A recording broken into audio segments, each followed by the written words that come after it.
This is part 2 of ionic compounds. In this particular discussion, we will learn how to put formulas together given the elements or write the chemical name of these compounds.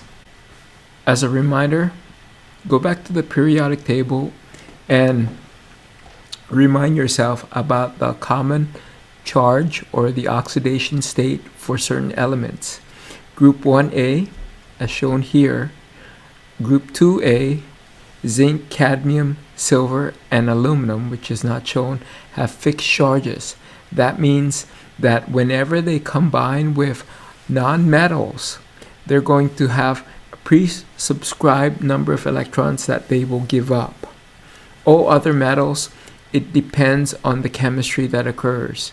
Other metals will give up electrons, but it could be 1, 2, 3, sometimes up to 6 or 7. It depends on the partner that is accepting the electrons. But these elements here shown in yellow have fixed charges. Non-metals, especially in 5A, 6A, and 7A, have also fixed charges. They have a predetermined amount of electrons that they will accept. Nitrogen, phosphorus, and arsenic are 5 valence electrons, and it's 3 electrons removed. By picking up 3 more, it will have the same number of electrons as its closest noble gas.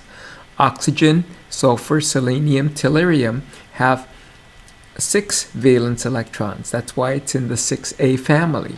It's 2 electrons away from a noble gas. That's why its common charge is -2. The halogens are in the 7A family. It's 1 electron away from a noble gas. That's why their common charge is -1. Remember that the other metals, the transition metals and the rare earth metals, will also give up electrons, but their oxidation state has to be determined based on the partner, based on the non-metal it's pairing up with in the compound. And we'll talk about that in this discussion. Before we go on as well, you have to learn about polyatomic ions. These are ions, that is, it's going to be charged particles, either because they have excess protons or excess electrons. But instead of just one element, these are clusters of elements that are covalently bonded to form these ions, and they act as a single unit. These things do not break apart. They act as a single unit. And the common ones are, for cations, there's only one that you really need to remember. That's called ammonium. Don't mistake ammonium for ammonia. Ammonium is NH4+. Ammonia is NH3. Now, there are many polyatomic anions. Remember, these are negatively charged chemicals. In this particular case, I show you the top 12. There's actually many more, and later on I'll show you an extensive list. Copy that list, keep that list somewhere where you can use it for the upcoming quiz, because you will need it. Don't bother memorizing it unless, of course, you're going into science, and then it would benefit you to memorize these polyatomic ions, like the elements in the periodic table. Chromate is CrO4. That's 1 chromium, 4 oxygen, and it has 2 extra electrons in this whole entire species. That's why it's -2. It's called chromate. You not only need to know the formula, you also need to know the name and the charge. Permanganate, MnO4. Manganese, oxygen, 4 oxygens, and it's only a -1 charge. Perchlorate, ClO4, -1. Dichromate, Cr2O7, -2. Acetate. Sometimes it's written as C2H3O2. Here it's written as CH3CO2-.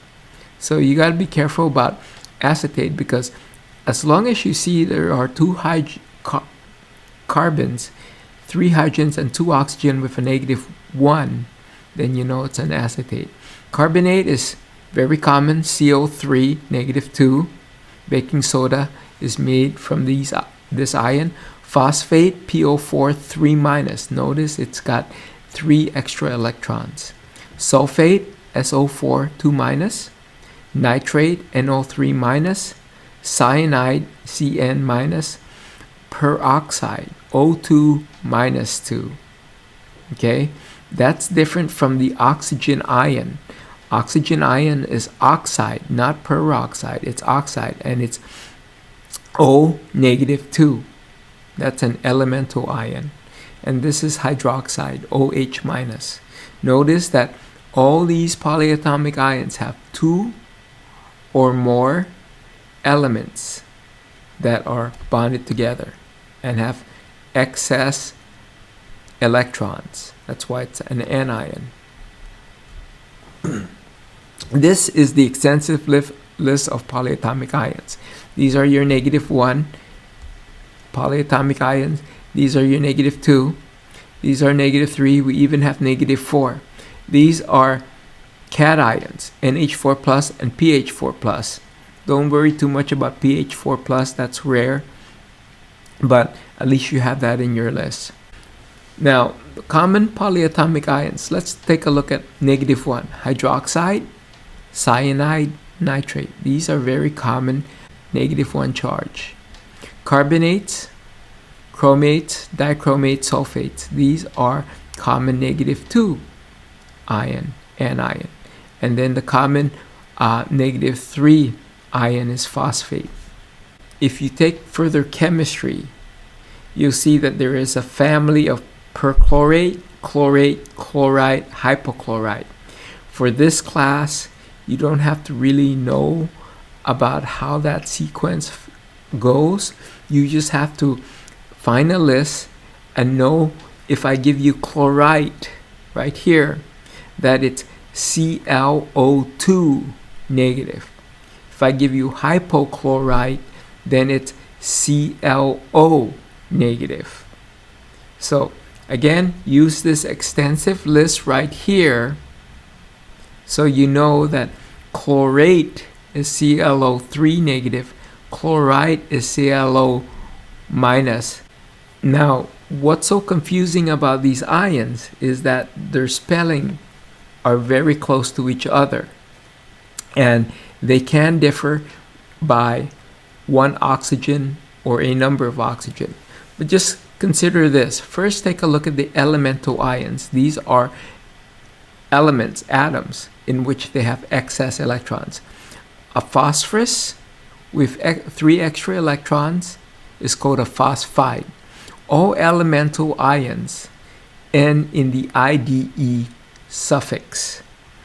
Arsenic is arsenide, sulfur is sulfide, remember oxygen is oxide, selenium is selenide, nitrogen is nitride, chlorine is chloride, bromine is bromide, iodine is iodide. But if you take the IDE and put ITE, now you have a polyatomic ion. If you take ITE and make it ATE, you also have a polyatomic ion. And these polyatomic ions are phosphate. It's still -3 here, but it's got 4 oxygen. 1 less oxygen, change that 8 to ite. Arsenate, 4 oxygen. 1 less oxygen, changes that name to arsenite. Sulfate, SO4 -2. Notice it's a -2 here. These guys are -3, just like sulfur. SO4 -2 for sulfate, but it's SO3 -2 for sulfite. So by going from 8 to ite, you take the polyatomic ion and you reduce it down to 1 oxygen. Nitrate, NO3-. Nitrite is NO2-. You don't change the charge, you just change the number of electrons. Bromate, Br3-. Bromide, BrO2, 1-. So again, it's a little bit tricky if you have taken chemistry before or you're going to take chemistry in the future. This is a good thing to remember because it's always confusing when you first learn the language of chemistry. Now, chemical nomenclature. How do you write the formula, or how do you write the name given the chemical formula? That's what chemical nomenclature is. To make this as simple as possible, you can think of compounds, all compounds in chemistry, as either a type 1, and I'll tell you more about type 1 compounds, a type 2, and I'll tell you more about type 2 compounds, a type 3, or an acid. Okay, I don't show that here, but it could be an acid as well. So we have 4 kinds: type 1, type 2, type 3, and an acid. Now, type 1 and type 2 are ionic compounds. That is, they're going to have a metal in the formula, either a metal or a cation, one of those polyatomic cation. And it could be a binary form, which means it's got 2 different elements. Sodium chloride is a binary form. Magnesium oxide is a binary form because there's only 2 types of element. Or it could be a polyatomic form. A polyatomic form will have one of the ions, a polyatomic ions, or both will have polyatomic ions. Covalent compounds, well, they're not going to contain any metals because remember, there are no charges in covalent compounds. The electrons are shared, so it's not transferred. And then for acids, you know it's an acid because it's got a hydrogen in its formula. The first element generally is hydrogen. So you could easily pick that off when you're doing this. So let's review just type 1, type 2, and type 3. Type 1, you basically have a metal for the first element, followed by a nonmetal. For type 2, you've got a metal as well, followed by a nonmetal, but you have to tell what the oxidation state, that is, what charge that metal contains. Type 3, there's both nonmetal. Remember, type 3, there are no ions involved, so it's going to be a nonmetal and a nonmetal covalently bonded to each other. Let's take a look at type 1. Type 1, metal has a defined oxidation state. So go back to that periodic table that I showed you earlier, the one with the yellow highlights. All those elements have predefined oxidation state. That is group 1, group 2, aluminum, cadmium, zinc, and silver. And so calcium is always a +2. Potassium is always a +1. Aluminum is always a +3. Zinc is always a +2. Whenever you see any of those elements highlighted in yellow in that periodic table that I showed you earlier, that's a type 1 compound. And there are rules in terms of naming type 1 compounds. That's why we need to break it up. We need to first identify the type so we can apply the correct nomenclature rules. Type 2, well, if it's not a type 1, if the metal is not a fixed oxidation state, then it's got to be a type 2. Those transition metals, those metals that are in green in that periodic table that I showed you earlier, those will be type 2. Why? Because take, for example, copper. Copper will either give up 2 electrons or 1 electron. It depends on how many electrons the partner wants. Chromium could be +2, could be +4, it could be +6. You don't know. You have to look at what it's going to bond with. And so whenever you see the first element in the formula not having a fixed oxidation state, then you know it's a type 2. Type 3 are basically non-metal. If you see 2 nonmetals in a formula, that's mostly type 3. If the first nonmetal is hydrogen, that's an acid. What is the rules for naming these compounds? Well, this is a simple flowchart that I've sort of put together to make it easy for you to name these compounds, type 1, type 2, or type 3.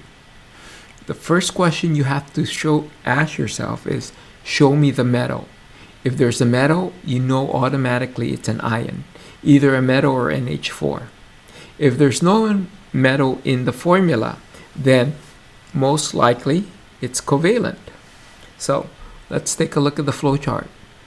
The first question, show me a metal. You have a metal. It could be either type 1 or type 2. The next question is the metal group 1, group 2, aluminum, zinc, cadmium, silver, or NH4? Remember, NH4 is a cation. Well, these have fixed charge.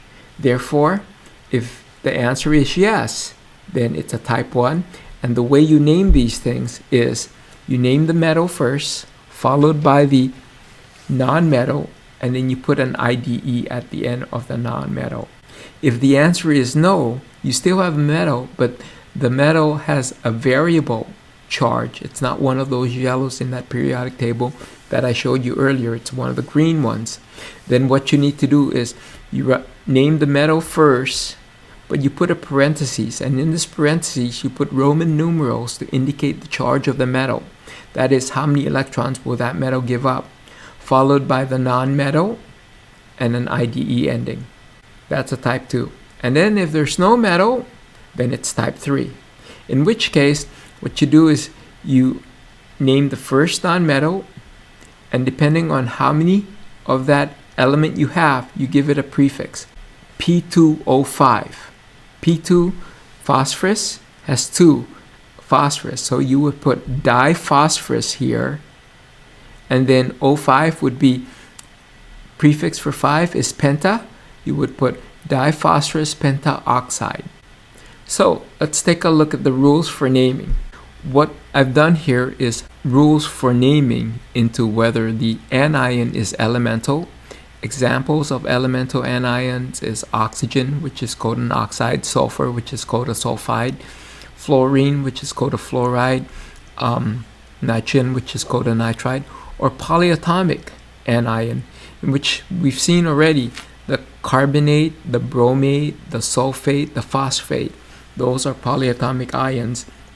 And so the rules for naming this is you first name the metal. Don't add anything to the metal. If the metal is sodium, just say sodium. If the metal is aluminum, say aluminum.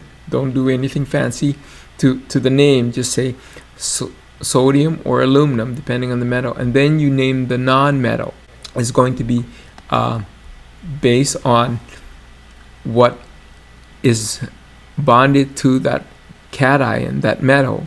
And in this particular case, this example, we see it's oxygen. The name for an anion in which the oxygen is, in which it is oxygen, is called oxide. So the name for this is just aluminum oxide. ALO is the 2 elements. And then when we're writing the formula, well, I'll show you why the formula for aluminum oxide is Al2O3. The second example here is silver sulfide. That element, Ag, is silver. That element is sulfur, so we say silver sulfide. We name the cation, the metal, followed by the anion, the non-metal, and we give it an IDE suffix. For polyatomic type 1 case, we again name the cation. In this case, it's cadmium. Here, it's a polyatomic cation, ammonium. Okay, not ammonia, ammonium. And then we name the polyatomic anion. In this case, it's nitrate. We don't put an IDE suffix. We just name that polyatomic ion. NO3 is nitrate. SO4 is sulfate. Okay, so when we're naming these things in type 1, you just name the 2 elements that are involved. If it's an elemental type 1 compound, then we name the cation followed by the anion and give it that IDE suffix. If it's polyatomic, we name the metal followed by the polyatomic ions. For type 2, these are metals in which doesn't have fixed oxidation state. So what you need to do is you have to determine what the oxidation state of the metal will be. So let's investigate for type 2 why FeCl3 is iron 3 chloride. And in this particular case, what you need to remember is that chlorine is a -1. But there are 3 chlorines. So that means that in this formula right here, you've got one iron surrounded by 3 chlorides. Now, if there's 3 chlorines at -1 apiece, then that gives it a net -3 charge. In order for this to be electrically neutral,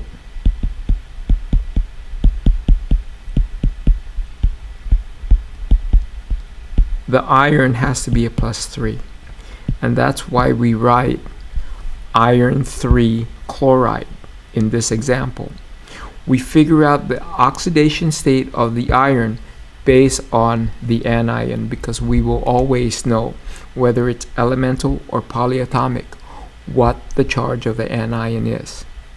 Let's take a look at the next example. In this particular case, let's take a look at lead sulfide.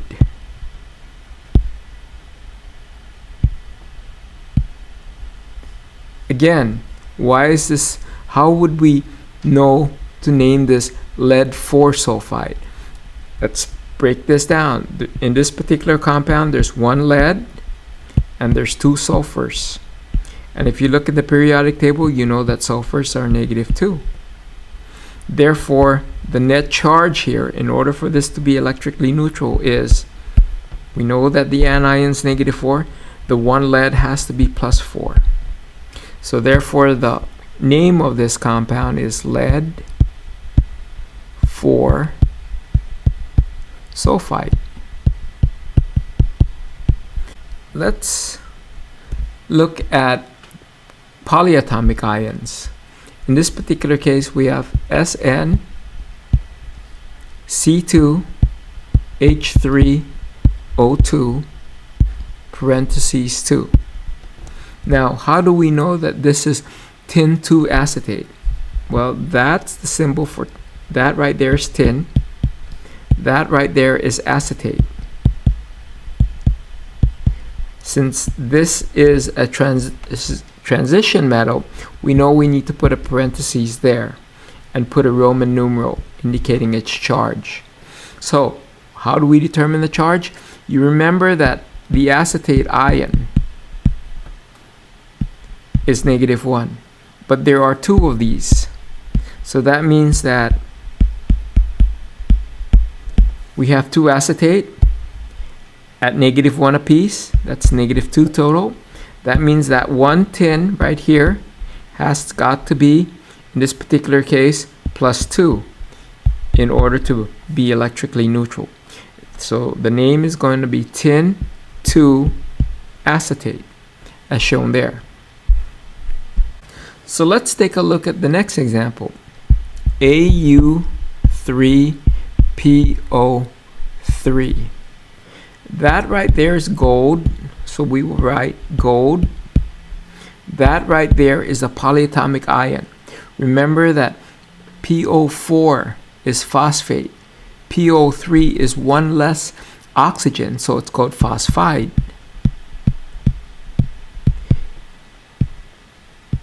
Phosphite. Remember that the charge of the phosphite is -3. And there's only one of them. There's only one of them. But there are 3 golds. So if one of the phosphite is -3 and the 3 gold has to be equal but opposite, +3, that makes each gold +1. So in this particular case, gold will be Roman numeral 1. The name of this compound would be gold 1 phosphide. Let's consider FeBr3. Now there's an old nomenclature, and maybe if you read some text, you'll see that this is referred to as ferric bromide. Don't worry about the old nomenclature. We do know that this is iron. There's 1 iron here, and this is bromine, bromide, and there are 3 bromines. And we know that each bromine is -1 charge. So again, this is -3. That means that this lone iron has got to be +3. So therefore, it's iron 3 bromide. let's do this other example over here. Let's go with FeNO2 2. Now again, this is iron followed by Roman numeral. There's one iron, and then remember NO3 is nitrate, NO2 is nitrite, and that's a -1 charge. So the 2 nitrite gives us a -2 net. That means that that lone iron has got to be a +2. So we put a 2 here, and of course NO2 is nitrite.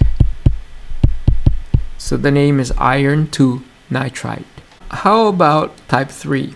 You know it's a type 3 because there are no metal in the formula. Take for example the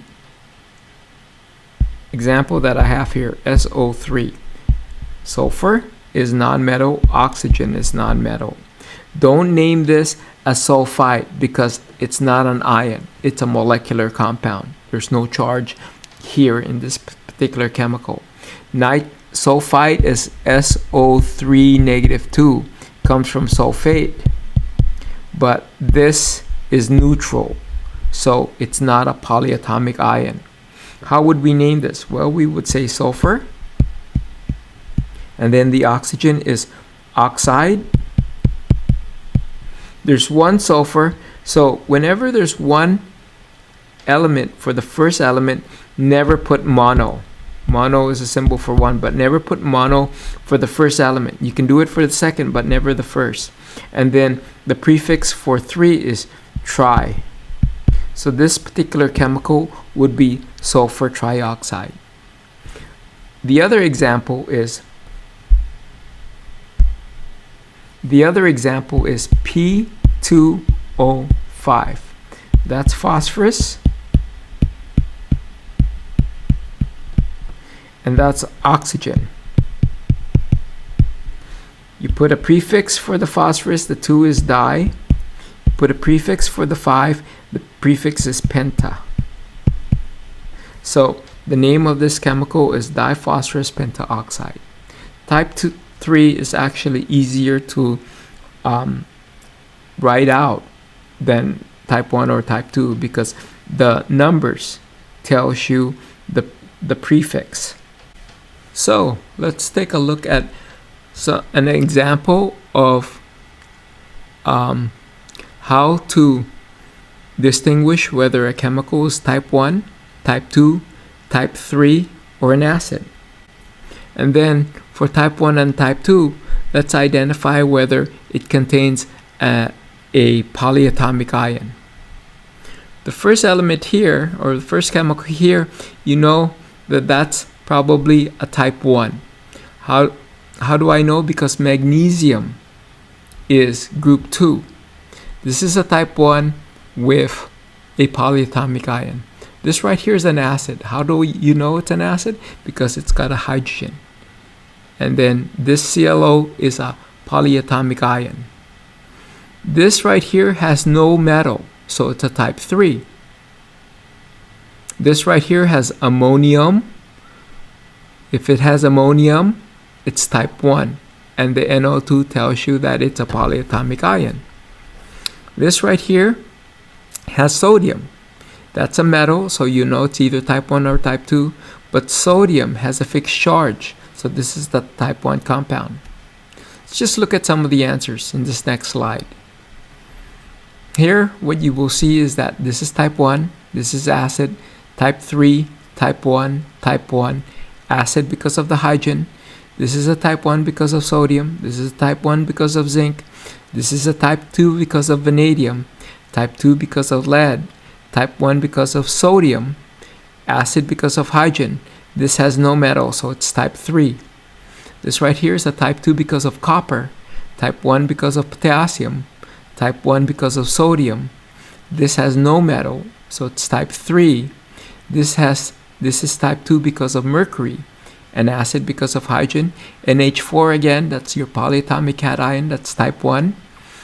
Lithium is group 1, that's type 1. Cadmium has a fixed charge, that's type 1. H2O2, that has a hydrogen, so we classify this as an acid. NH4, again, it's a polyatomic ion, that's type 1. FRF, francium, is in group 1, very bottom left corner of the periodic table. That has a +1 oxidation state. It's a type 1 compound. Nickel is transition metals, type 2. So you could easily pick off whether it's type 1, type 2, and type 3 just by looking at the first element, or the first cation, whether or not it's fixed or whether or not it's a non-metal. You know whether it's a type 1, a type 2, type 3, or an acid. How could you tell whether it's a type 1, type 2, or type 3, or an acid when you're given the name? Well, again, look at the first element. Aluminum. That's got a fixed charge. And then for type 2, they'll always have the Roman numeral. So you take a look at the name and you see a Roman numeral somewhere in the name, then you know it's type 2. Okay. If you see a prefix, tetra, octa, you know it's type 3. And you also know it's type 3 because there are no metals. Xenon dioxide. You don't call xenon dioxide, which is XeO2, monoxenon dioxide. Just like you don't call CO monocarbon monoxide, you call it carbon monoxide. So this is a type 3 because there's no metal. Again, this is type 3 because no metal. Okay, so it's pretty easy to recognize type 1, type 2, type 3 if you just practice it. And you can also recognize if it's an acid because it'll have the acid in its name. Take, for example, this guy right here. That's hypochlorous acid. This is sulfuric acid. This is hydroiodic acid. This is acetic acid. So you know whether it's an acid because it either has an H in its formula, hydrogen in its formula, or an acid in its name. Now, how can you tell whether it's polyatomic? Well, look at that cluster of anion. That's a polyatomic ion. That's a polyatomic ion. That's a type 3. There are no ions here. This is a polyatomic ion. That's nitrite. No polyatomic ions here. That right there is called bicarbonate. CO3 is carbonate, but when you put a hydrogen in front of it, it can be either called hydrogen carbonate or bicarbonate. This is your acetate. In fact, all the reddish ions here are polyatomic ions. And here in the name, you also recognize that this is a polyatomic ion, polyatomic ion, polyatomic ion, polyatomic ion. This IDE is actually elemental. That should be highlighted yellow. Anything with an IDE tend to be elemental. Okay, iodide, arsenide, okay, nitride. So this gives you a good review of some examples. Now let's do some examples here. What is the name of SRSE? This is a type 1 strontium selenide. This right here is magnesium nitride. This right here is lithium oxide. And that's what we see right here. How about for polyatomic ion? SO4 is sulfate. So we call this strontium sulfate. PO4 is phosphate. So we call this magnesium phosphate. ClO4 is perchlorate. So this is lithium perchlorate. Take a look at coming up with the chemical formula. This is potassium, its symbol is K, and sulfide, its symbol is S. Next thing you need to do is you need to go to the periodic table and look up the common charge for potassium. Potassium is +1, sulfur is -2. Then you take the 2 and make it the subscript of the first element, and you make the 1 the subscript of the second element. This is the crisscross trick. And so the formula for potassium sulfide is K2S. You don't put a 1 after the S because it's already implied. You never put a 1 after an element if it's just a single element in its formula. Let's take a look at this cadmium bisulfite. This is a little tricky because sulfite is SO3. The bi tells you there's a hydrogen in front. Don't ask me why, that's just the way it is. So cadmium CD bisulfite is HSO3, and the charge is SO3 is -2, but with a hydrogen, which is a +1, it becomes -1. And we all remember that cadmium is +2. If we do the crisscross, what you have is CD HSO3, but we have to put a parenthesis around the HSO3 to indicate that there are 2 HSO3 polyatomic ions. If you don't have that parenthesis, it'll look pretty funny. You would have CDHSO32. We don't have 32 oxygens. So you have to put a parenthesis when there's more than one polyatomic ion. Let's take a look at type 2. Manganese, Mn, right here, and nitrogen. So what we need to do is we need to write manganese, parentheses, and nitride. And so that's what we have right here. We have manganese and nitrogen. Remember that there are 3 manganese in the formula and 2 nitrogen in the formula.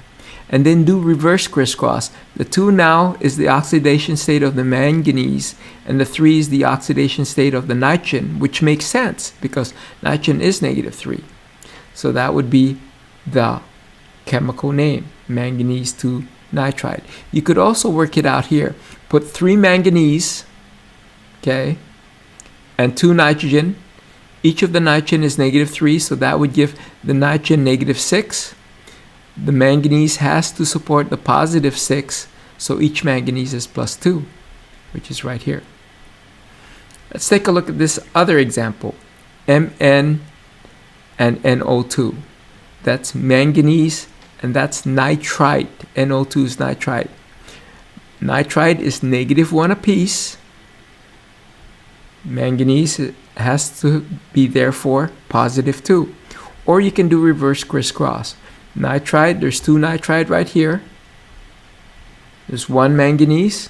You make the 2 the oxidation state of the manganese, and of course the nitride has a -1 charge, so that's reverse crisscross. Let's look at how we would write the formula. This is iron 2 sulfide. So we would write Fe and then S, but now we need to figure out how many iron and how many sulfurs we need. We know that sulfur is -2, and we know that iron, because of that Roman numeral, is +2. We do crisscross, it's Fe2S2, but for ionic compounds, remember this, ionic compounds, we always reduce it down to its empirical formula, its simplest ratio. So Fe2S2 now becomes Fes. We have to reduce it down to its lowest ratio. Let's take a look at the second example here.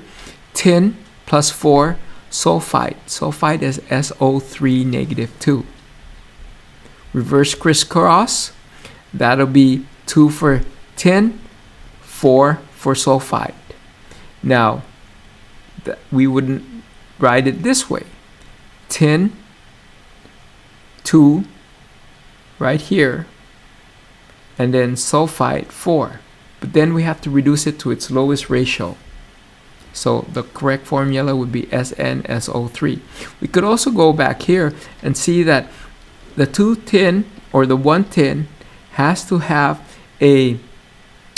be +4 as indicated here, and that will be electrically neutral to the 2 sulfite that are -2 apiece.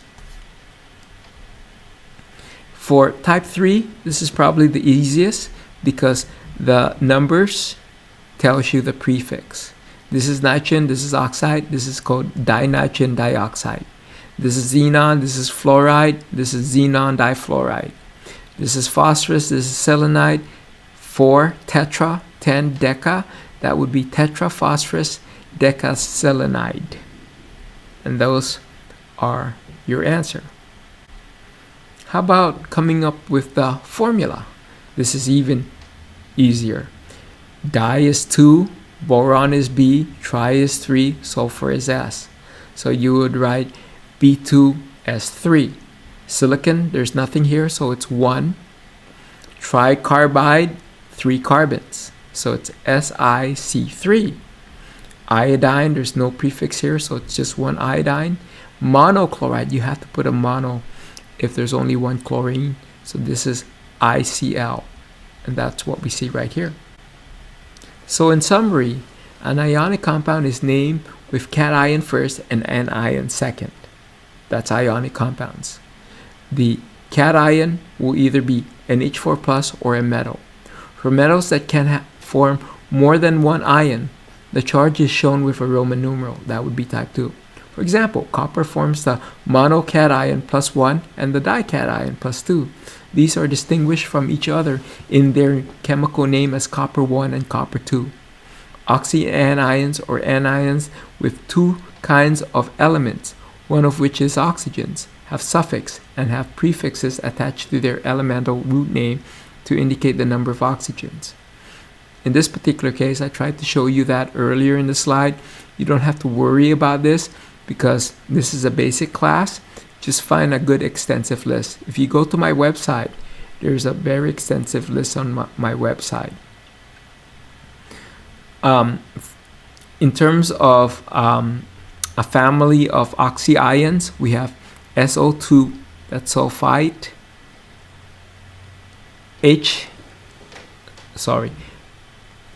We have SO2 2-, that's hyposulfite. SO3 2-, that's sulfite. And SO4 2-, that's sulfate. There's also SO5 2-, which is persulfate, but that's beyond us. Binary covalent compounds nomenclature consists of writing the most electropositive element first, preceded by a prefix which indicates the number of atoms, di, tri, tetra, and so on. Okay? This would be type 3 compounds. The second more electronegative element is generally the second element in the formula. For the second element, a mono prefix must always be indicated, but never for the first. That completes naming and writing formulas for ionic compounds and covalent compounds.